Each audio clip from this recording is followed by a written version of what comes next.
How many times have we heard someone say, "Oh, it's only his imagination. Only his imagination." Man's imagination is the man himself. No man has too little imagination, but few men have disciplined their imagination. Imagination is itself indestructible. Therein lies the horror of its misuse.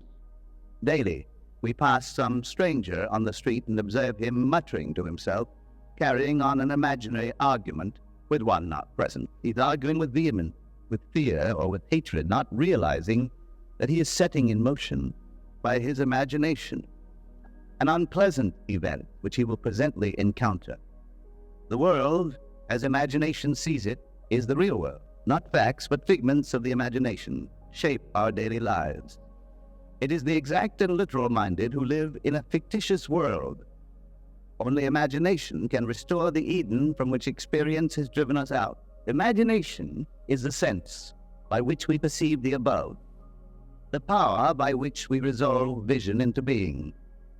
Every stage of man's progress is made by the exercise of the imagination. It is only because men do not perfectly imagine and believe that their results are sometimes uncertain when they might always be perfectly certain. Determined imagination is the beginning of all successful operation. The imagination alone is the means of fulfilling the intention. The man who, at will, can call up whatever image he pleases is, by virtue of the power of his imagination, least of all subject to caprice. The solitary or captive can, by intensity of imagination and feeling, affect myriads, so that he can act through many men and speak through many voices. We should never be certain, wrote William Butler Yeats in his Idas of Good and Evil, that it was not some woman trading in the wine-press who began that subtle change in men's minds, or that the passion did not begin in the mind of some shepherd boy, lighting up his eyes for a moment before it ran upon its way. Let me tell you the story of a very dear friend of mine, at the time the costume designer of the music hall in New York. She told me one day of her difficulty in working with one of the producers who invariably criticized and rejected her best work unjustly, that he was often rude and seemed deliberately unfair to her. Upon hearing her story, I reminded her, as I am reminding you, that men can only echo to us that which we whisper to them in secret. I had no doubt that she silently argued with the producer, not in the flesh, but in quiet moments to herself.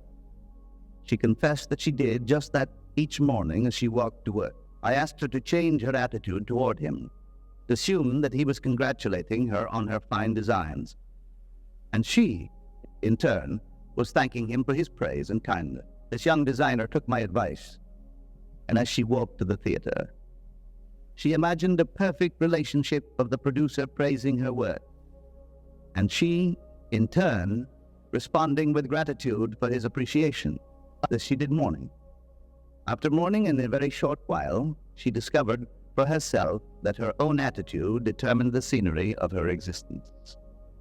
The behavior of the producer completely reversed itself. He became the most pleasant professional employer she had encountered. His behavior merely echoed the changes that she had whispered within herself. What she did was by the power of imagination. Her fantasy led his, and she, herself, dictated to him the discourse. They eventually had together at the time she was seemingly walking alone. Let us set ourselves, here and now, a daily exercise of controlling and disciplining our imagination. What finer beginning than to imagine better than the best we know for a friend? There is no coal of character so dead that it will not glow and flame if but slightly turned. Don't blame. Only resolve. Life, like music, can by a new setting turn all its discords into harmonies. Represent your friend to yourself as already expressing that which he desires to be. Let us know that whatever attitude we approach another, a similar attitude approaches us. How can we do this? Do what my friend did. To establish rapport, call your friend mentally. Focus your attention on him and mentally call his name, just as you would to attract his attention for you to see him on the street. Imagine that he has entered. Mentally hear his voice. Imagine that he is telling you of the great good you have desired for him.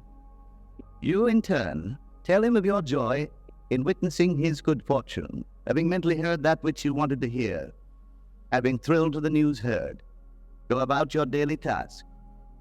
Your imagined conversation must awaken what it affirmed. The acceptance of the end wills the means, and the wisest reflection could not devise more effective means than those which are willed by the acceptance of the end. However, your conversation with your friend must be in a manner which does not express the slightest doubt as to the truth of what you imagine that you hear and say. If you do not control your imagination, you will find that you are hearing and saying all that you thought. We are creatures of habit, and habit, though not law, acts like the most compelling law in the world. With this knowledge of the power of imagination, be as the disciplined man and transform your world by imagining and feeling what is lovely and of good report. The beautiful idea you awaken in yourself shall not fail to arouse its affinity in others. Do not wait 4 months for the harvest. Today is the day to practice the control and discipline of your imagination. Man is only limited by weakness of attention and poverty of imagination. The great secret is a controlled imagination and a well-sustained attention, firmly and repeatedly focused on the object to be accomplished. Now is the acceptable time to give beauty for ashes, joy for mourning, praise for the spirit of heaviness, that they might be called trees of righteousness, the planting of the Lord, that he might be glorified. Now is the time to control our imagination and attention.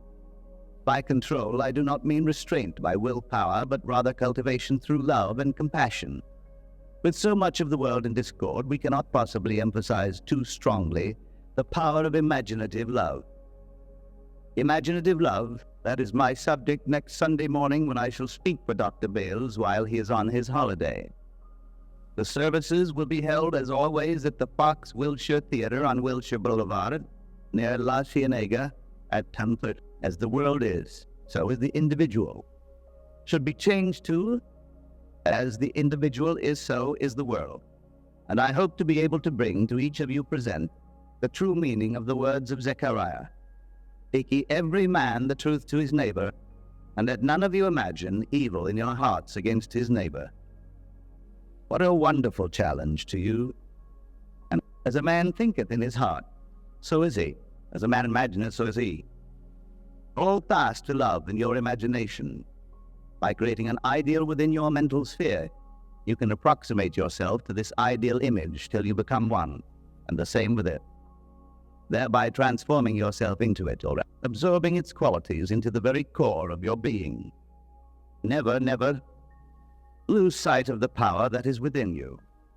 Imaginative love lifts the invisible into the sight and gives us water in the desert. It builds for the soul its only fit abiding place. Beauty, love, and all of good report are the garden, but imaginative love is the way into the garden. So, in imaginary conversation, you reap an act. So, an act, you reap a habit. So, a habit, you reap a character. So, a character, you reap your destiny. By imagination, we are all reaping our destinies, whether they be good, bad, or indifferent. Imagination has full power of objective realization, and every stage of man's progress or regression is made by the exercise of imagination. I believe with William Blake, what seems to be is to those to whom it seems to be, and is productive of the most dreadful consequences to those to whom it seems to be, even of torments, despair, and eternal death. By imagination and desire, we become what we desire to be. Let us affirm to ourselves that we are what we imagine. If we persist in the assumption that we are what we wish to be, we will become transformed into that which we have imagined ourselves to be. We were born by a natural miracle of love, and for a brief space of time, our needs were all another's care. In that simple truth lies the secret of life. Except by love, we cannot truly live at all. Our parents, in their separate individualities, have no power to transmit life. So back we come to the basic truth that life is the offspring of love. Therefore, no love, no life. Thus, it is rational to say that God is love. Love is our birthright. Love is the fundamental necessity of our life. Do not go seeking for that which you are. Those who go seeking for love only make manifest their own lovelessness, and the loveless never find love. Only the loving find love, and they never have to seek for it.